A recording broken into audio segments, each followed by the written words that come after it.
សួស្តីអ្នកទាំងអស់គ្នាថ្ងៃនេះខ្ញុំមានខេសមួយកាត់លើស្ត្រីអាយុ45ឆ្នាំគាត់មានប្រវត្តិរលាកថ្លើមដែរហើយគាត់មានជំងឺទឹកនោមផ្អែមលើឈាមហើយគាត់ចេះតែឆ្អល់ចុកចុងដង្ហើមហើយគាត់មកបណ្ឌិតអេកូមើលសាច់ថ្លើមហើយនឹងការចុកឆ្អល់របស់គាត់យើងបានរកឃើញថានេះឃើញទេគឺគាត់ស្ទះផ្លូវទឹកប្រមាត់ដោយសារមានគ្រោះអានេះទឹកប្រមាត់នេះថងទឹកប្រមាត់គាត់ស្ទះឃើញទេស្ទះទៅធ្វើឲ្យមានការស្លាក់គេហៅស្លាក់នេះទៅលើអានេះ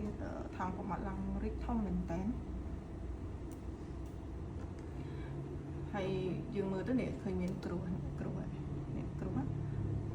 គឺស្ទះនៅចំផ្លូវទឹកប្រមាត់ប្រមហើយឡើង10លីហើយមិនមែនតែមួយគ្រាប់ទេពីរគ្រាប់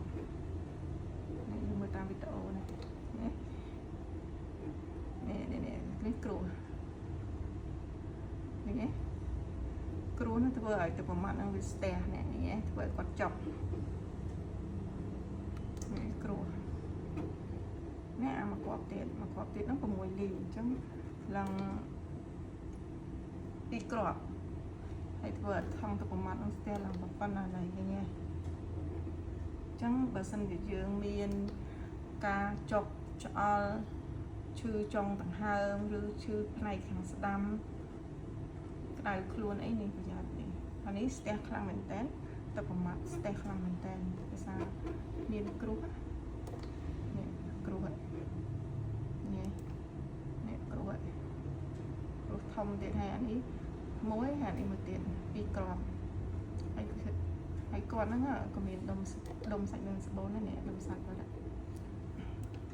ដុំសាច់នេះអញ្ចឹងគាត់តែជាពិសេសជាងគេនេះគ្រោះធ្វើស្ទះផ្លូវទឹកប្រមាត់